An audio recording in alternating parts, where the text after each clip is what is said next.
करनी पड़ी है आज़ादी की यात्रा।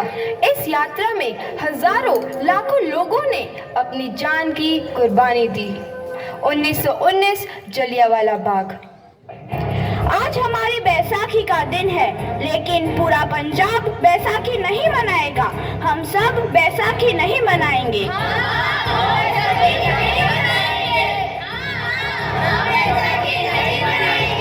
जब तक हम अंग्रेजों को भारत से बाहर नहीं निकाल देते, पूरा पंजाब बैसाखी नहीं मनाएगा। अच्छा, तो तुम सब हमारा विरोध करता है, भाग जाओ यहाँ से, इसका अंजाम बहुत ही बुरा होगा। हम नहीं जाएंगे, तुम लोग जाओगे। हमें नहीं, तुमको भारत से भागना होगा। Soldiers fire!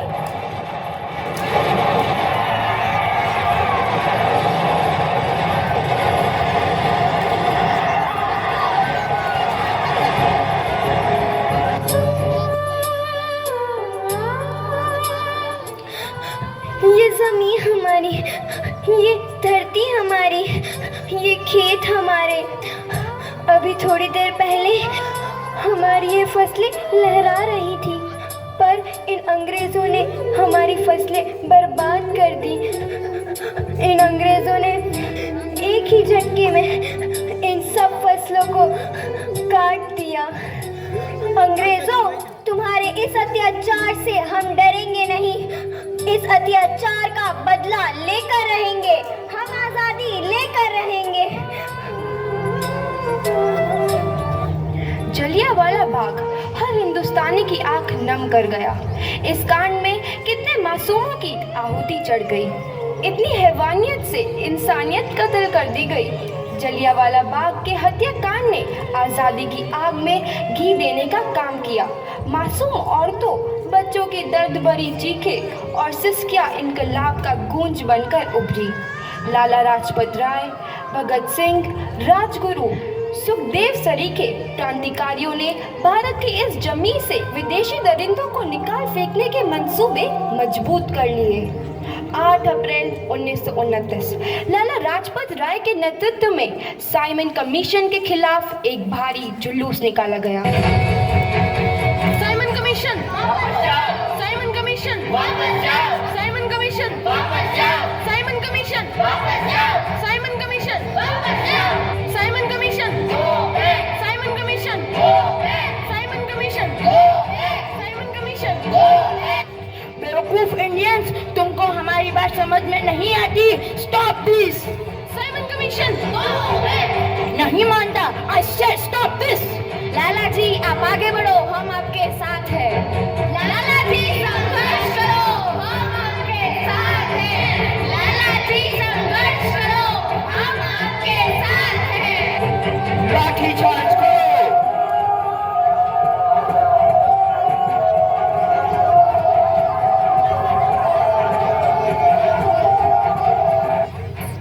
लाला जी को तो बहुत गहरी चोट लगी है, उनका सर फट गया है।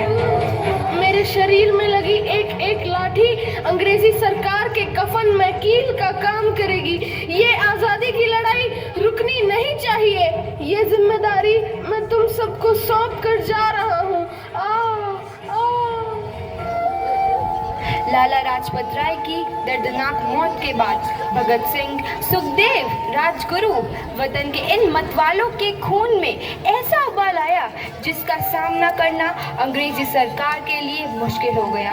अंग्रेजों को करारा जवाब देने के लिए स्कॉट और सैंडर्स को मारने की रूपरेखा रची गई।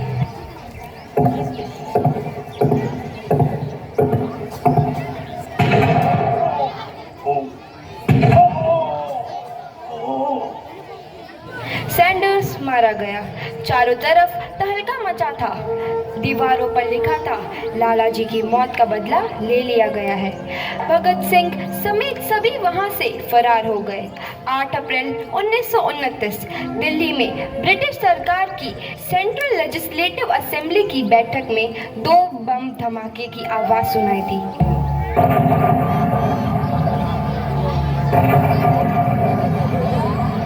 इन धमाकों ने अंग्रेजी हुकूमत को हिला कर रख दिया। इस घटना को अंजाम देने वाले भगत सिंह, राजगुरु और सुखदेव ने अपने आप को अंग्रेजों के हवाले कर दिया। 1930 को अदालत ने अपना फैसला सुनाया। मुलजिम भगत सिंह, मुलजिम राजगुरु, मुलजिम सुखदेव को दफ़ा 121 और दफ़ा 302 के तहत ये अदालत तीनों को मुजरिम करार देती है और इस गुस्ताखी के लिए ये अदालत इन तीनों को सजाए मौत की सजा सुनाती है। सरफरोशी की तमन्ना अब हमारे दिल में है, देखना है जोर कितना बाजुए कातिल में है। भगत सिंह, किशन सिंह,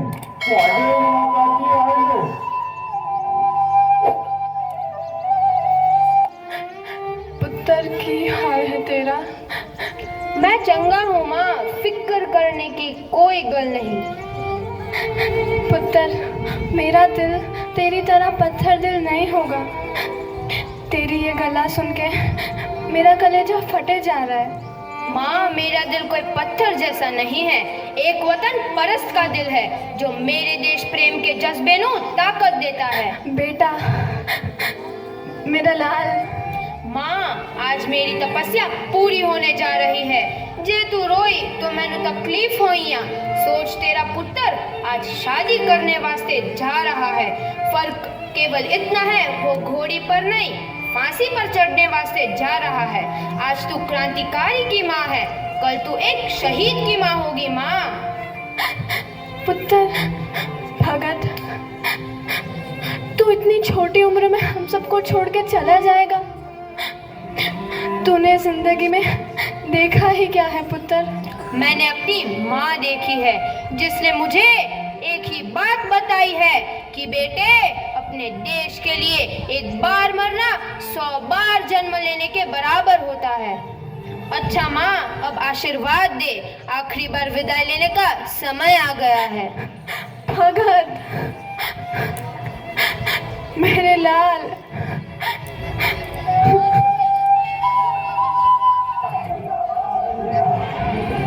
भगत सिंह, तुम्हारी कोई आखिरी ख्वाहिश? हमारे हाथ खोल दिए जाए। हम तीनों दोस्त एक दूसरे से गले मिलना चाहते हैं। उनके हाथ खोल दिए जाए।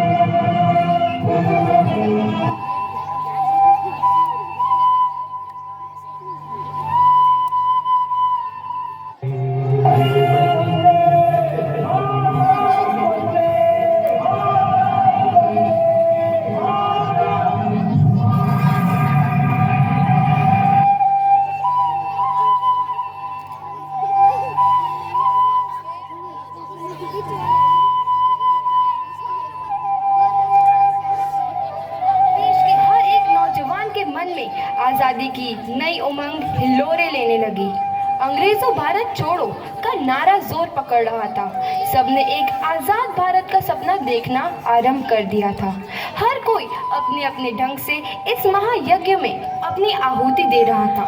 सुभाष चंद्र बोस, रानी लक्ष्मीबाई, तात्या टोपे और मंगल पांडे जैसे शहीदों की कुर्बानी रंग लाई। 15 अगस्त 1947 को भारत आजाद हुआ।